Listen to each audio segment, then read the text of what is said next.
তো আমাদের আলোচনার টপিকটা সেকুলারিজম এবং ইসলামের দ্বন্দ্ব। এটা নিয়ে আর কি আলোচনাটা। তো প্রথমে এটা একটু চিন্তা করা যে এত কিছু থাকতে আমরা সেকুলারিজম নিয়ে আলোচনা করব কেন? ঠিক আছে? কারণ আমরা তো আসলে আলোচনার অনেক বিষয় আছে এবং আপনারা জানেন যে ফিতান নিয়ে বা বিভিন্ন ফিতনা নিয়েও কিন্তু অনেক আলোচনা হয় এবং সেখানেও কিন্তু অনেক ধরনের মতবাদ, অনেক ধরনের ফিতনা আছে যেগুলো নিয়ে আলোচনা করা যায়। তো এগুলোর মধ্যে সেকুলারিজম নিয়ে আলোচনাটা কেন করা? তো এই ব্যাপারে আমার যে বুঝ সেটা হলো যতগুলো সমস্যা আমরা দেখি আমাদের সামনে, এই সমস্যাগুলোর গোড়াটা আসলে এই জায়গায়। এটাই একমাত্র সমস্যা না। অবশ্যই আরো অনেক সমস্যা আছে যেগুলোতে গুরুত্ব দেওয়া প্রয়োজন। তবে মূল সমস্যার জায়গাটা হলো এখানে। এটা কেন? দেখেন, আম নবী আম্বিয়ায়ে কেরাম আলাইহিমুস সালাতু ওয়াস সালাম তাদের যে কাজটা ছিল, সেই কাজটা হলো তাদের সময়ের যে প্রধান সমস্যা, সেটা তাদের কওমের কাছে, উম্মতের কাছে স্পষ্ট করে দেওয়া। ঠিক আছে? এদের সবাইকে হকের পথে নিয়ে আসা এটা আসলে তাদের দায়িত্ব না। হিদায়াত করা এটা তাদের দায়িত্ব না। হিদায়াত আল্লাহর কাছে। তাদের কাজ হলো এই কথাটা স্পষ্টভাবে পৌঁছায় দেওয়া এবং প্রধান সমস্যাটা দেখায় দেওয়া। ইব্রাহিম আলাইহিস সালাম তার সমাজে নিশ্চয়ই অনেক সমস্যা ছিল। কিন্তু উনি গিয়ে মূর্তি ভেঙে দিছেন ১ম এ। কারণ এটা ছিল প্রধান সমস্যাটা। একইভাবে মুহাম্মদ রাসূলুল্লাহ সাল্লাল্লাহু আলাইহি ওয়াসাল্লাম তিনি যখন কুরাইশকে বলছেন লা ইলাহা ইল্লাল্লাহ, কুরাইশ কিন্তু বুঝতে পারছে যে উনি তাদের একদম কলিজার মধ্যে হাত দিছেন। এটা যদি শুধুমাত্র রাজত্বের প্রশ্ন হতো বা নেতৃত্বের প্রশ্ন হতো, তাহলে কিন্তু কুরাইশ এরকমভাবে রিঅ্যাক্ট করত না। ইনফ্যাক্ট কুরাইশের পক্ষ থেকে তাকে কিন্তু প্রস্তাব দেওয়া হয়েছিল, আপনারা জানেন, যে তুমি কি চাও? তোমাকে আমরা সেটা দিব। তুমি যদি নারী চাও, আমরা তোমাকে আরবের সবচেয়ে সুন্দর নারীদের সাথে বিয়ে দিব। তুমি যদি ক্ষমতা চাও, আমরা তোমাকে আমাদের নেতা বানাবো। রাইট? অর্থ সম্পদ সবকিছুর কথা বলছে। কারণ তারা বুঝছে নবী সাল্লাল্লাহু আলাইহি ওয়াসাল্লাম যে দাওয়াতটা দিছেন, এটা এগুলোর চেয়েও বড় কিছু। তো আম্বিয়া কেরাম এজন্য দেখবেন শুআয়ব আলাইহিস সালামের ক্ষেত্রে দেখেন, তিনি তার কওমকে গিয়ে যখন বলছেন যে তোমরা আল্লাহর ইবাদত করো এবং ওজনে কম দিও না, তার কওম খুব তীব্রভাবে রিঅ্যাক্ট করছে। কারণ তারা বুঝছে এখানে মূল সমস্যাটা হলো উনি একদম গোড়ার মধ্যে হাত দিছেন। তো একইভাবে প্রত্যেক যুগের প্রত্যেক সময়ের ফিতনাগুলা একেকভাবে আমাদের সামনে আসে। একেক সময় একেকটা মূল সমস্যা হয়ে যায়, বাট রুটটা হলো ওই জায়গায়। তাওহীদ এবং শিরকের যে দ্বন্দ্ব, ঈমান এবং কুফরের যে দ্বন্দ্ব, ইসলাম এবং জাহেলিয়াতের যে দ্বন্দ্ব, সেইখানে। সো ওই জায়গা থেকে আমাদের সময়ে আমি মনে করি এট লিস্ট, আল্লাহ ভালো জানেন, যে মূল সমস্যাটা হলো এই জায়গাটাতে, সেকুলারিজমে। সেকুলারিজম কি বলে এটা একটু বুঝতে হবে। কারণ আমাদের দেশে অনেক মানুষ বলে, আমি কয়েকদিন আগে দেখতেছিলাম একজন ছাত্রনেতা বামপন্থী, সে বলতেছে যে আপনি যদি ইসলামের সম্মান চান, আপনার অন্য ধর্মকেও সম্মান দিতে হবে। সব মুসলিম, এটা তার কথা, আমার কথা না। সব মুসলিম তো ইয়াজিদ মুয়াবিয়াকে পছন্দ করে না, সে বলতেছে। আচ্ছা, সো তাদেরকেও আপনার সম্মান দিতে হবে, অন্য ধর্মেরকেও সম্মান দিতে হবে। তো এই যে সব ধর্মকে সম্মান দেওয়া, এটাই তো সেকুলারিজম। এটা হলো তার বক্তব্য। কিন্তু এটা আসলে সেকুলারিজম না। সেকুলারিজম কিরকম? আপনারা বানরের রুটি ভাগের গল্প শুনছেন? যে ২ টা, মনে করেন বিড়াল, তারা এক টুকরা রুটি দেখছে, তারা এই রুটিটা খাইতে চায়। দুজনেই গিয়ে দাবি করছে। তো একজন বলছে এটা আমার, আরেকজন বলছে এটা আমার। দ্বন্দ্ব। তো এটা একটা মীমাংসা করতে হবে, সালিশ লাগবে। সালিশ করতে গেছে কার কাছে? বাদরের কাছে। তো বাদর সালিশ করতেছে। ২ ভাগ করছে, ১ ভাগ বড়, ১ ভাগ একটু ছোট। ইচ্ছা করেই করছে। তারপর সে বলছে, আচ্ছা এটা তোমার, এটা তোমার। তখন সে বলল, না এটা তো একটু বেশি বড় হয়ে গেছে। তখন সে বলল, আচ্ছা ঠিক আছে, আমি একটা কামড় দিচ্ছি, কামড় দিয়ে সমান করব। বলে সে কামড় দিছে, কামড়টা বড় দিছে, আবার একটা বড় একটা ছোট হয়ে গেছে। তখন সে বলল, আচ্ছা ঠিক আছে, সমস্যা নাই, আমি সমাধান করছি, আমি কামড় দিচ্ছি। বলে সে আবার কামড় দিছে, আবার একটা বড়, আবার একটা ছোট। এভাবে সে সমান করার জন্য বারবার কামড় দিচ্ছে, রুটির সাইজ ছোট হচ্ছে, কিন্তু কখনো সমান হইতেছে না। ফাইনালি যেতে যেতে যেতে এক টুকরা রুটি বাকি। তখন বাদর বলতেছে যে এটা তো আমার সম্মানী, আমার হাদিয়া। আমি যে তোমাদের এই যে সালিশটা করলাম, এটা তো আমার হাদিয়া, এটা আমি নিয়ে নিই। সো পুরো রুটিটা তখন বানর নিয়ে গেছে। ঠিক আছে? এর সাথে সেকুলারিজমের সম্পর্ক কি দেখেন? সেকুলারিজম হলো এই বানরটা। আপনাকে বলে যে ইসলাম এটা বলে, হিন্দুরা এটা বলে, খ্রিস্টানরা এটা বলে, ইহুদিরা এটা বলে। সবার কথা তো রাখা যাবে না, একটা নিরপেক্ষ কথা রাখতে হবে। নিরপেক্ষ কথা রাখতে হবে কার কথা? তার কথা। এবং রুটিটা আলটিমেটলি কামড় দেয় সে। প্রতিটা বিষয়ে যেমন ধরেন আমি একটা উদাহরণ দিই, বাল্যবিবাহ চিন্তা করেন। তারা যেটাকে বাল্যবিবাহ বলে, 18 বছর নিচে বিয়ে করা যাবে না। এই ব্যাপারে ইসলামের একটা অবস্থান আছে, তাদেরও কিন্তু একটা অবস্থান আছে। তারা কিন্তু নিরপেক্ষ না। তার কিন্তু একটা অবস্থান আছে। তার অবস্থান হলো এটা করা যাবে না। তার অবস্থানটা সে নিরপেক্ষ বলে আপনার উপর চাপায় দিচ্ছে। এটা একটা সূক্ষ্ম ধোঁকা যেটা আমরা ধরতে পারি না। ধরেন আপনারা 4 জন মিলে ঠিক করতেছেন এই রুমটার রং কি হবে। একজন বলল নীল, একজন বলছে সবুজ, একজন বলছে লাল। আপনারা সমাধান করতে পারতেছেন না। একজনকে সালিশ ডাকছেন। এখন সে বলল আমি নিরপেক্ষ। কিন্তু সে চায় রুমটাকে হলুদ করতে। তাহলে সে নিরপেক্ষ হইল কিভাবে? তার তো একটা রং আছে। ঠিক আছে না? ব্যাপারটা হলো এটা। ২ পক্ষের মধ্যে জমি নিয়ে দ্বন্দ্ব। সে সালিশ করতে আসছে কিন্তু সে জমিটা নিজে চায়। এবং সেকুলারিজম এক্স্যাক্টলি এই কাজটা করছে। প্রত্যেকটা জিনিসকে সে সালিশ হয়ে প্রতিটা জিনিসকে সে তার নিয়ন্ত্রণের মধ্যে নিয়ে ফেলছে। এটার মানে নিরপেক্ষতা না। তার একটা অবস্থান আছে। প্রত্যেকটা বিষয়ে তার একটা অবস্থান আছে। মেয়েদের পোশাক কি করবে? হিন্দুরা একটা কথা বলে, মুসলিমরা একটা কথা বলে, খ্রিস্টানরা একটা কথা, বুঝলাম। কি বলে? সেও একটা কথা বলে। কিন্তু তারটা সে আপনার উপর চাপায় দেয় কি বলে? এটা নিরপেক্ষ বলে।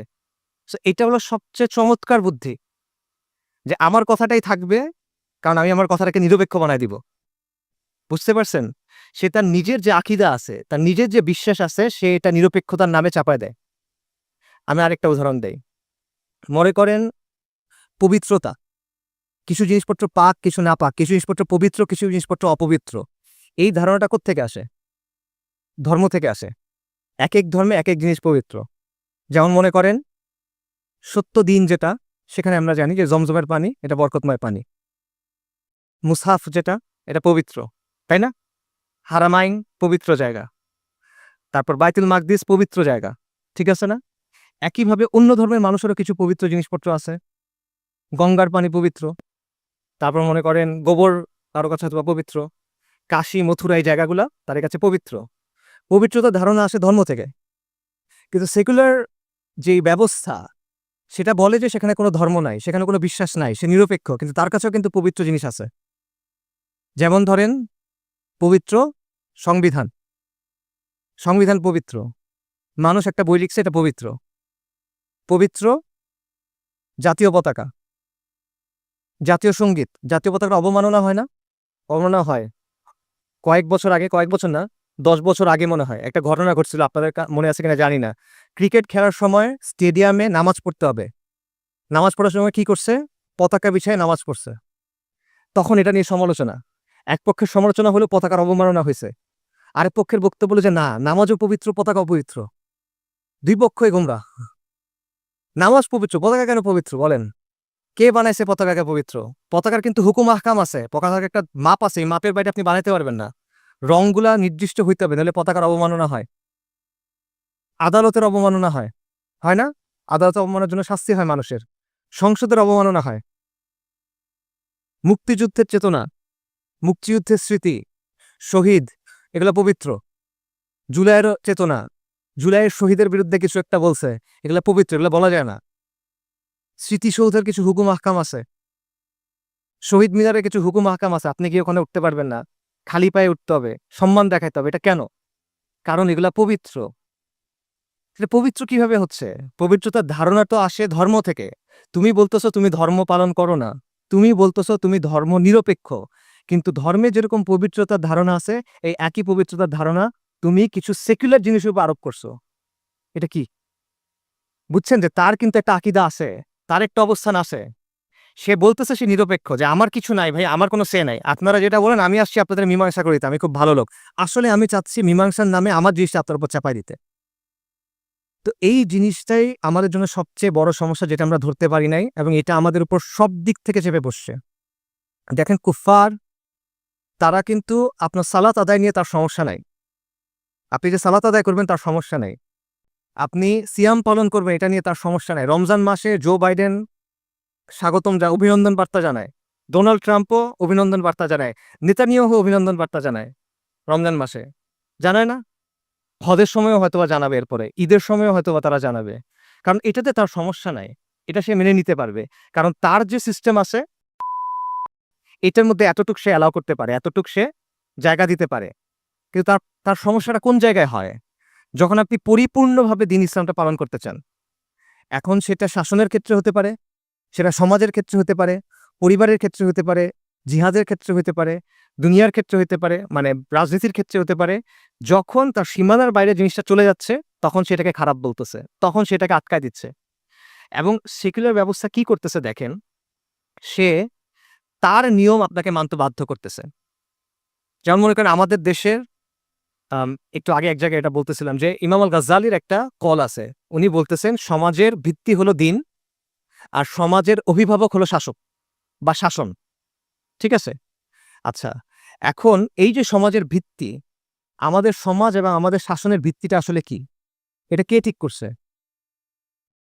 কিছু মানুষ আমেরিকার কনস্টিটিউশন, আমেরিকার সংবিধান অথবা ব্রিটেনের সংবিধান অথবা ভারতের সংবিধান কপি করে একটা সংবিধান বানাইছে, সেটাকে এখন আপনার পবিত্র বলে মানতে হবে।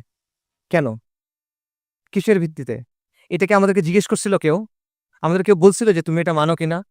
বাংলাদেশের মানুষের ঘরে, ঘরে গিয়ে জিজ্ঞেস করছিল? তারা তো বলে যে তারা জনগণের কথাকে অনেক গুরুত্ব দেয়। তারা কি জনগণের কাছে ঘরে, ঘরে গিয়ে জিজ্ঞেস করছিল সংবিধানের মধ্যে আমরা সেকুলারিজম রাখবো? আপনি কি এটা মানেন? কাউকে জিজ্ঞেস করছে? করে নাই। তারা এটা আপনার উপর চাপায় দিছে। কেন চাপায় দিছে? কারণ তারা কুফফারকে অনুসরণ করে। আমাদের এখানে কুফফাররা এসে, ফিরিঙ্গিরা আসে, ব্রিটিশরা এসে কি করছে? তাদের একটা ব্যবস্থা আমাদের উপর চাপায় দিয়ে গেছে। এবং তাদেরকেই তারা এখন অনুসরণ করে। তাদের মতো করে চিন্তা করে, তাদের বইগুলাই পড়ে, তাদের মতো করে দুনিয়াকে তারা দেখে। তাদের ফুরকান হলো কুফফারের ফুরকান। তাদের মাপকাঠি হলো কুফফারের মাপকাঠি। সেটা দিয়ে সে সবকিছু বিবেচনা করে এবং এই কারণে তারা যে জিনিসটা দিয়ে গেছে সেই জিনিসটাই ভালো। এই যে নারী কমিশন নিয়ে এত কথা হইল, এর ব্যাপারে, সম্পত্তির ব্যাপারে একটা টক শো ছিল যেটা নিয়ে অনেক মানে ভাইরাল হয়েছিল ক্লিপটা। ওইখানে বলতেছে, একজন আলেম বলতেছেন যে নারী এবং পুরুষের সম্পত্তির ভাগ সমান। এটা কি হইতে পারে? উনি এটা বলতেছেন। তখন যে সেকুলার যে ব্যক্তি ছিল সে বলল, কেন হইতে পারে না? কত দেশে তো এটা হইছে। পশ্চিমের অনেক দেশে তো এটা আছে। মানে দলিল কি? তা সালাফ কে? পশ্চিমে যেহেতু আছে তার মানে এটা ঠিক আছে, সমস্যা কই? ঠিক আছে? সো এই বিভিন্নভাবে আপনি দেখবেন যে সেকুলার যে ব্যবস্থা এটা নিজের পবিত্রতার ধারণা আছে। সেকুলার যে ব্যবস্থা এটা নিজের একটা অবস্থান আছে, তার নিজের একটা আকীদা আছে, তার নিজের কিছু মূল্যবোধ আছে, তার নিজের কিছু বিশ্বাস আছে যেটা সে আপনার উপর চাপায় দিতে চায়। এবং এটা যখন সে আপনার উপর চাপায় দিতে চায়, তখন আপনি আর আপনার দিনটা ঠিকমতো পালন করতে পারেন না। আপনার শিক্ষা ব্যবস্থার কথা চিন্তা করেন। আমরা তো বলি যে আধুনিক পশ্চিমা সভ্যতা হলো নব্য জাহেলিয়াত। তাই না? আমরা এটা বলি না? এখানে আবুল হাসান আলী নাদভী রাহিমাহুল্লাহ তিনি এই কথা বলছেন। সাইয়্যিদ কুতুব রাহিমাহুল্লাহ তিনি এই কথা বলছেন। মুস্তাফা সাবরি রাহিমাহুল্লাহ তিনি এই কথাটা বলছেন। এরকম অনেকেই বলছেন। এটা একক কোনো কথা না। অনেক উলামায়ে কেরাম, অনেক মুফাক্কির তারা এই কথাগুলা বলে গেছেন। তো এটা কিসের ভিত্তিতে তারা বললেন? এই জিনিসটা তারা কিসের ভিত্তিতে বলতেছেন? কারণটা হলো এই জিনিসটা প্রতি পদে, পদে আপনার দ্বীনের সাথে সাংঘর্ষিক হয়ে যাচ্ছে। তো এই যে নব্য যে জাহেলিয়াতটা তারা যে বলতেছেন, এই জাহেলিয়াতটা আপনার সামনে কিভাবে আসতেছে? এটা কি আপনাকে কেউ এসে দর্শনের প্রশ্ন করতেছে রাস্তাঘাটে? বা আপনাকে কেউ এসে বলতেছে যে বই খাতা নিয়ে, "ভাই একটু বুঝায় বলেন তো সেকুলারিজমটা কি? বা সেকুলারিজম তোমার মানতে হবে।" এভাবে তো কেউ বলে না। এটা আপনার সামনে কিভাবে আসে ভাই? এটা আপনার সাথে আসে, সামনে আসে শিক্ষা ব্যবস্থার মাধ্যমে। শিক্ষা ব্যবস্থা আপনাকে এগুলা শিখায়। এটা আপনার সামনে আসে শাসনের মাধ্যমে। এটা আপনার সামনে আসে আইনের মাধ্যমে। এটা আপনার সামনে আসে সংস্কৃতির মাধ্যমে। এটা আপনার সামনে আসে মিডিয়ার মাধ্যমে। এটা আপনার সামনে আসে প্রশাসনের মাধ্যমে। মানে কিছু কাঠামোর মাধ্যমে এটা আপনার সামনে আসে। আর এই কাঠামোগুলো নিয়ন্ত্রণ করে কে? সেকুলার রাষ্ট্র, তাই না? আর কে করে? এবং সেকুলার রাষ্ট্র আপনার কাছে কিছু জিনিসপত্র দাবি করে। সেকুলার রাষ্ট্র বলে সে সার্বভৌম। বলে না সার্বভৌম? রাষ্ট্রর বৈশিষ্ট্য হলো সার্বভৌম। রাষ্ট্রের ৪ টা বৈশিষ্ট্য আছে। আপনারা পড়ছেন নিশ্চয়ই বইয়ে। ৪ টা মৌলিক বৈশিষ্ট্যের কথা বলে। এর মধ্যে একটা হলো সার্বভৌমত্ব। সার্বভৌমত্ব ছাড়া রাষ্ট্র হয় না। সার্বভৌমত্ব মানে কি বলেন? সার্বভৌমত্ব মানে হলো তার যে সীমানাটা আছে, এই সীমানার মধ্যে সে হলো চূড়ান্ত কর্তৃপক্ষ। তার কথার উপর আর কোনো কথা নেই। আমাদের সংবিধানে আছে দেখবেন যে যা কিছু এই সংবিধানের সাথে অসামঞ্জস্য মানে সামঞ্জস্যপূর্ণ না, যতটুক অসামঞ্জস্য ততটুক বাতিল বলে গণ্য হবে। এটা সর্বোচ্চ আইন। রাষ্ট্র আইন প্রণয়ন করবে। আর কেউ আইন প্রণয়ন করতে পারবে না। এবং রাষ্ট্র যে আইন প্রণয়ন করবে এটা আপনার মানতেই হবে। এবং আপনার চূড়ান্ত আনুগত্য কার প্রতি হবে বলেন? রাষ্ট্রের প্রতি হবে। রাষ্ট্র হালাল এবং হারাম ঠিক করবে। বৈধ অবৈধ ঠিক করবে। তাই না? রাষ্ট্র আপনাকে বলে দিবে কখন মানুষ মারা জায়েজ, কখন মানুষ মারা জায়েজ না। মানুষ মারা জায়েজ হয়? হয়তো। মনে করেন রাষ্ট্র যখন মানুষ মারে তখন জায়েজ না এটা? রাষ্ট্রের জন্য মানুষ মারতে হয় না? যে যুদ্ধ করে যখন মানুষ, কার জন্য মানুষ মারে বলেন? আল্লাহর জন্য মানুষ মারতেছে? কার জন্য মারতেছে? নিজের জন্য?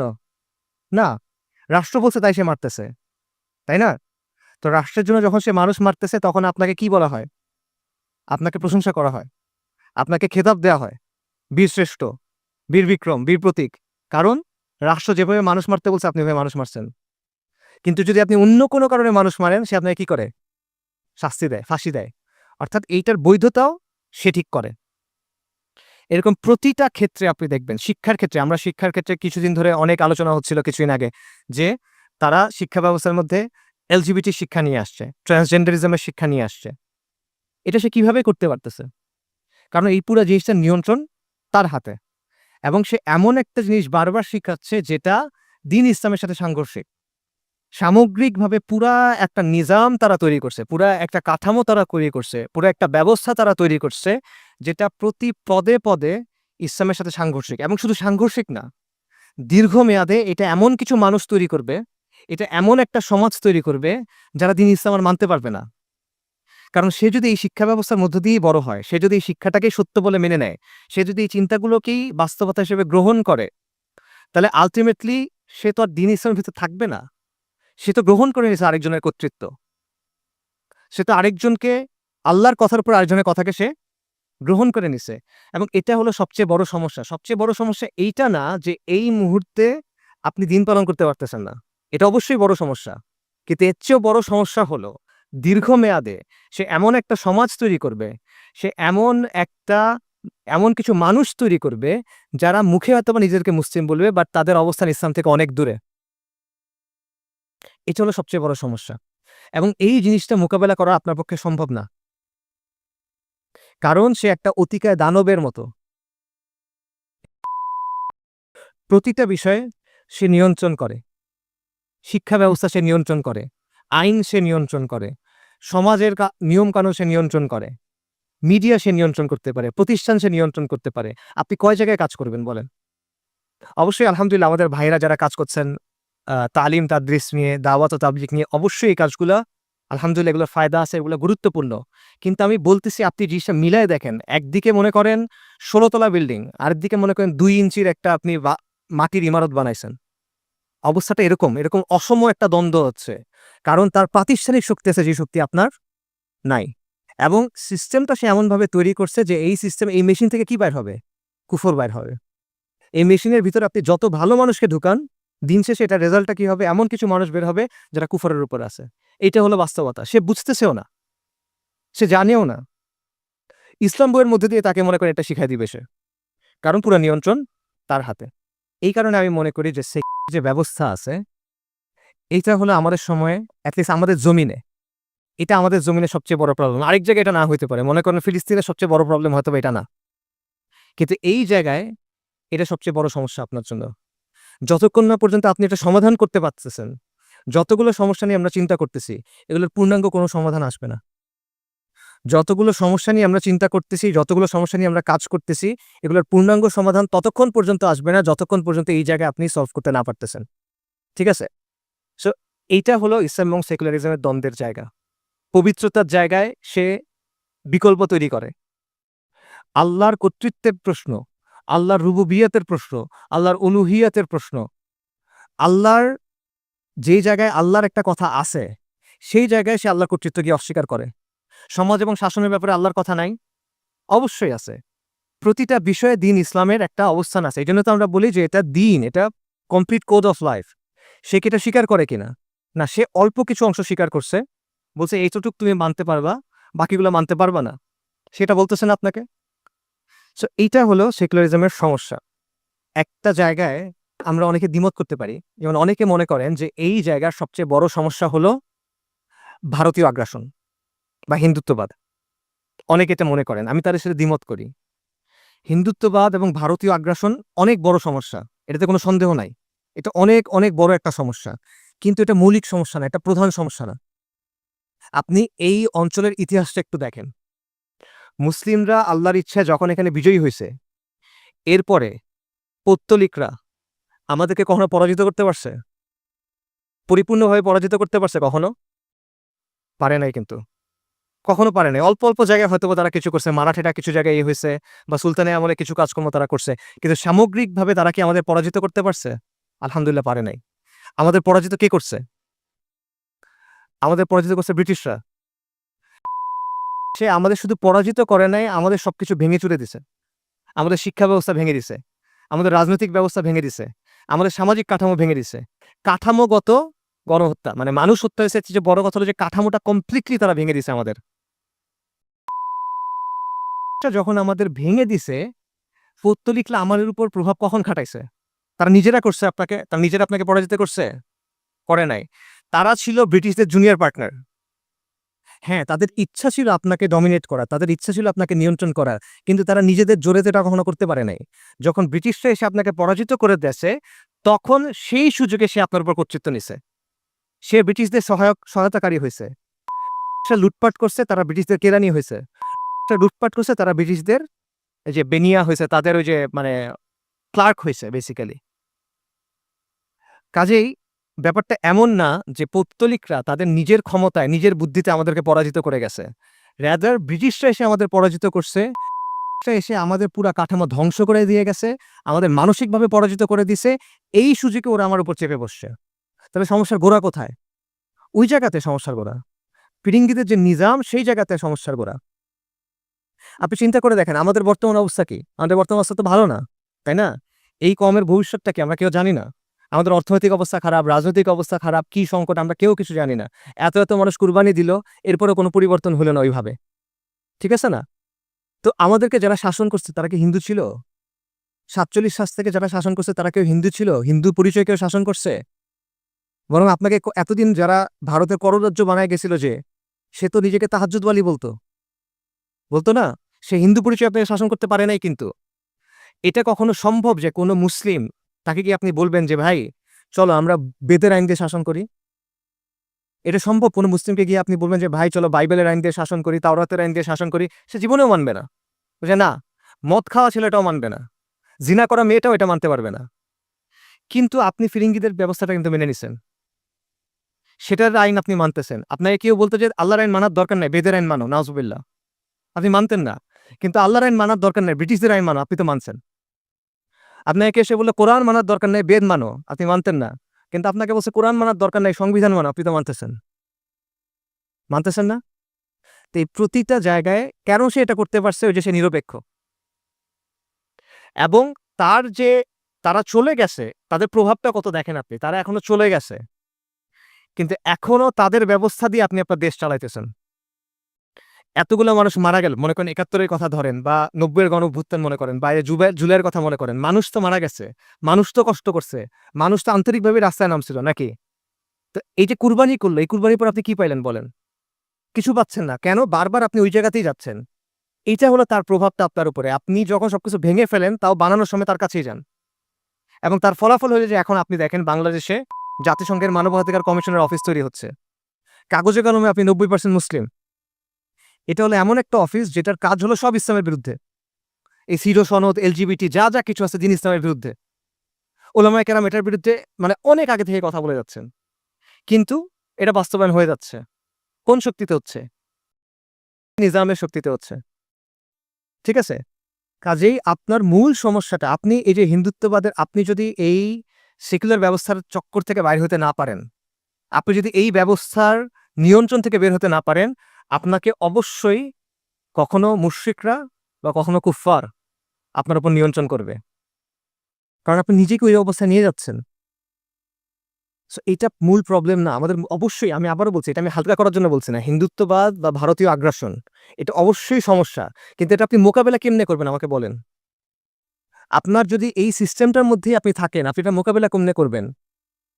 ধরেন মনে করেন এই এখনকার যে সেকুলার সিস্টেম, এই সিস্টেমে আ মনে করেন সবচেয়ে অনুসরণীয় তাদের ব্যক্তিকে বা শক্তিকে আমেরিকা। আমেরিকা তো ভারতের মিত্র। আপনি ভারতের বিরুদ্ধে কি করবেন? আমেরিকা আপনাকে করতে দিবে? আমেরিকা তো ভারতের মিত্র। জাতিসংঘ, আন্তর্জাতিক আইন এটা কি আপনার পক্ষে আসবে কোনোদিন? এটা আপনার পক্ষে দাঁড়াবে? সবার সামনে। কেউ কিছু করছে? লেবাননের দূতাবাসে আক্রমণ করছে। কেউ কিছু বলছে? ইরানে আক্রমণ করছে, কেউ কিছু বলছে? ইরানের সাথে আপনার আকীদাগত দ্বন্দ্ব থাকতে পারে, এটা ভিন্ন কথা। একটা দেশ আরেকটা দেশের উপর আক্রমণ করছে, এটা তো তাদের আইনেই বৈধ না। কেউ কিছু করছে? করে নাই। কালকে যদি ভারত আপনাকে আক্রমণ করে, ওরা কেউ কিছু করবে আপনার মনে হয়? তো আপনি এগুলোর মধ্যে দিয়ে কিভাবে মুক্ত হবেন? আপনার আল্টিমেটলি আমরা যদি এই সমস্যা থেকে উঠতে চাই, এটা আজকে হোক, ৫০ বছর পরে হোক, ১০০ বছর পরে হোক, ১,০০০ বছর পরে হোক, যদি আপনি এই সমস্যা থেকে বের হইতে চান, আপনার আগে এই ব্যবস্থা থেকে বের হইতে হবে। কারণ এই ব্যবস্থাটাই হলো দাসত্বের মূল জায়গাটা। এই ব্যবস্থাটাই হলো দাসত্বের মূল জায়গাটা। আপনি জোয়াল নিজের গায়ের উপর নিয়ে নিছেন। এখন একেকজন এটা আপনাকে ধরে চালায় নিয়ে যাচ্ছে। ঠিক আছে? সো এই কারণে আপনি হিন্দুত্ববাদ বলেন, আপনি অন্য যেকোনো কিছু বলেন, আপনি যদি এটার মোকাবেলা করতে চান, আমরা যদি এটার মোকাবেলা করতে চাই, আমরা যদি আমাদের কওমের ঈমানটা রক্ষা করতে চাই, আমরা যদি এইখানে যে মুসলিমদের যে দীর্ঘ সিলসিলা আছে, ঈমানের যে সিলসিলা আছে, এটাকে রক্ষা করতে চাই, আমাদের এই ব্যবস্থাটাকে পরিবর্তন করতে হবে। এই ব্যবস্থাটাকে যতদিন পর্যন্ত পরিবর্তন করা হবে না, এই সমস্যা বাড়বে। আমি জাস্ট ছোট ২ টা উদাহরণ দিয়ে শেষ করি। ৩ টা উদাহরণ দিয়ে শেষ করি। মনে করেন আমাদের দেশের উলামায়ে কেরাম কাদিয়ানি ফিতনা নিয়ে অনেক কাজ করেন। করেন না? কাজটা কি গুরুত্বপূর্ণ না? অনেক গুরুত্বপূর্ণ। কিন্তু কাদিয়ানীরা যেই পৃষ্ঠপোষকতা পায়, উলামায়ে কেরাম এটা পান কিনা? পান না। কেন পান না বলেন? এই সেকুলার সিস্টেমের জন্য পান না। আমাদের দেশে মিশনারিরা অনেক কাজ করে। করে না? আর উলামায়ে কেরামও মিশনারিদের বিরুদ্ধে কাজ করেন। মানে তাদের দাওয়াতের বিরুদ্ধে কাজ করেন। মুসলিমদেরকে মুরতাদ বানাচ্ছে, অবশ্যই তারা এখানে কাজ করবে। এটা তাদের দায়িত্ব। আল্লাহ সফলতা দান করেন। কিন্তু যখন তারা কাজ করেন, তাদেরকে গ্রেফতার করে কিনা? মুফতি জুবায়ের সাহেবকে গ্রেফতার করছে কিনা? হাফিজাহুল্লাহ। কেন করছে বলেন? এই সেকুলার ব্যবস্থা। তারা আপনার দেশে কি প্রচার করে? কোন ভালো জিনিস প্রচার করে? তারা এলজিবিটি প্রচার করে, তারা ফেমিনিজম প্রচার করে। তাই না? তারা সুদের প্রচার করে। কিন্তু এর বিরুদ্ধে আপনি দাঁড়াতে পারবেন, কাজ করতে পারবেন? এর বিরুদ্ধে আপনি যখন কাজ করতে চান, আপনাকে বাধা দেয়। কে বাধা দেয়? এই সেকুলার রাষ্ট্র। প্রতিটা ক্ষেত্রে আপনি দেখেন আপনার মানে খেলার মাঠটা তাদের, খেলার নিয়ম তাদের, রেফারিও তাদের। ফুটবল খেলার সময় মনে করেন সে এসে আপনাকে চড় থাপ্পড় মেরে একসাথে মেরে পাড়া দিচ্ছে আপনার উপরে। আপনাকে লাল কার্ড দিবে আপনি কিছু করলে। এটা হলো বাস্তবতা। সো যেকোনো সমস্যা ভাই, যেকোনো সমস্যা আপনি যদি চূড়ান্ত চিন্তা করেন যে আসলে আমি ঠিক আছে আমরা এখন এই কাজগুলা করছি এটা ওকে। বাট চূড়ান্ত সফলতা আমি কিভাবে হবে? এই পুরা জিনিসটা আমি বদলাবো কেমনে? এটা যদি আপনি চান, অবশ্যই এই ফিরিঙ্গিদের যে নিজাম, গায়রুল্লাহর আইনের যে শাসন, এটা বদলায় আপনার আল্লাহর আইনের শাসন আনতে হবে। এটা ছাড়া সম্ভব না। অসম্ভব। ওয়া আখিরু দাওয়ানা আলহামদুলিল্লাহি রাব্বিল আলামিন। আসসালামু আলাইকুম ওয়া রাহমাতুল্লাহ।